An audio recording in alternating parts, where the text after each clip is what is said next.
O alumínio dos cilindros de escuba chegam em barras sólidas de 18 centímetros, 7 libras de largura, por 5,59 metros, 22 libras de comprimento.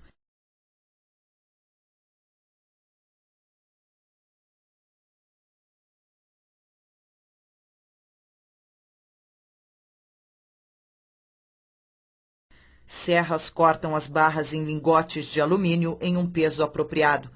Um cilindro de escuba padrão dos Estados Unidos tem 80 pés cúbicos e exige aproximadamente 14,5 quilogramas, 32 libras de alumínio. Uma impressão grava um número em cada lingote de alumínio. O número permanece visível durante todo o processo de produção e está presente na base de cada cilindro depois que a produção é finalizada. Um guindaste leva os lingotes preparados para a prensa de extrusão que fabrica o cilindro. 2.540 toneladas métricas, 2.500 toneladas de pressão, forçam o alumínio na forma de um cilindro escuba em 20 segundos. A fricção aquece o alumínio a quase 147 graus Celsius, 300 Fahrenheit. O alumínio é tão maleável que ele sai em torno do pistão de pressão.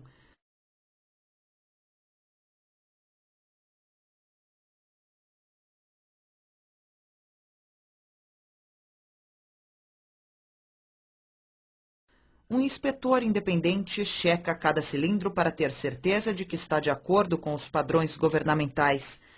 Ele checa a espessura da parede e da base do cilindro, além de fazer uma inspeção visual da parte de dentro para procurar por imperfeições.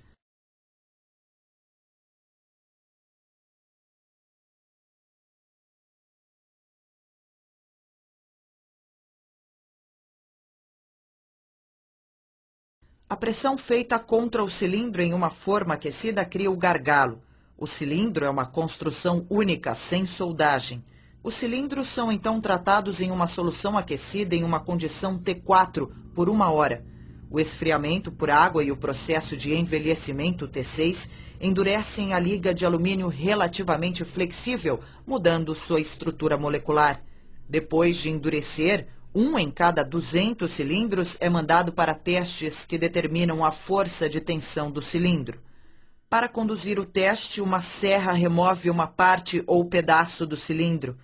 Uma máquina com a força de tensão de 27.240 kg, 60.000 libras, tensiona o pedaço do cilindro. O alumínio não deve quebrar prematuramente. Um teste de choque determina quanta pressão externa o cilindro consegue aguentar.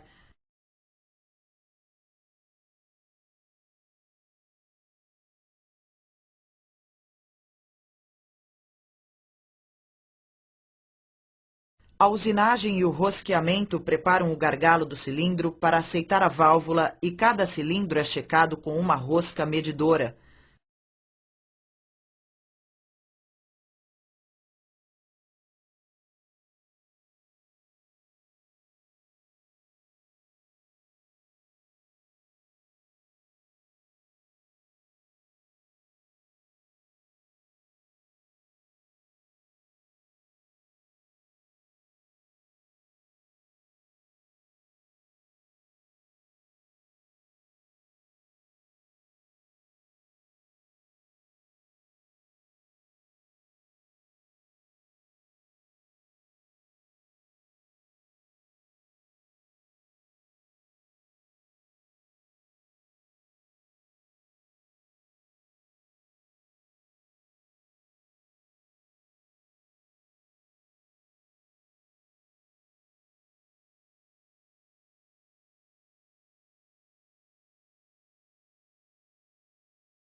Uma verificação antes e depois mostra a quantidade de metal removida no processo de usinagem.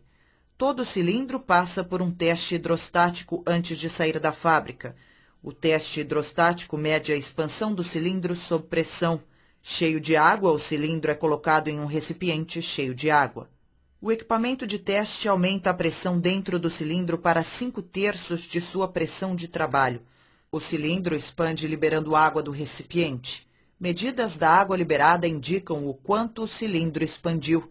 Se a expansão está dentro dos limites aceitáveis, o cilindro passa no teste. Se não, ele fracassou e não pode ser usado. As marcas impressas no gargalo do cilindro mostram o nome do fabricante e as especificações do cilindro, incluindo a pressão de trabalho, a data do teste hidrostático e o número de série.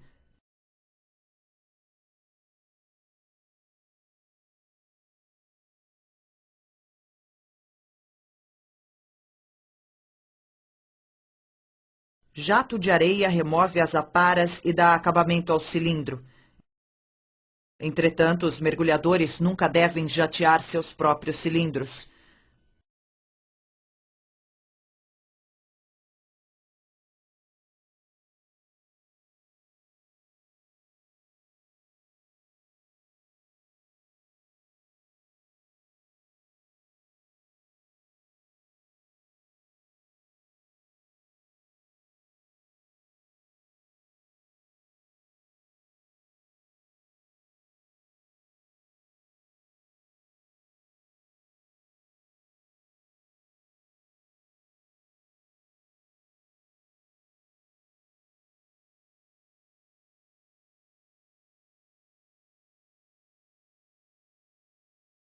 Para servir como base, cada cilindro recebe uma camada de primer para revestimento.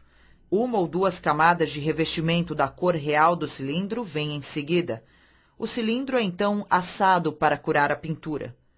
Cada cilindro deve ser bem sucedido na força, química metálica e inspeções visuais antes de ser entregue.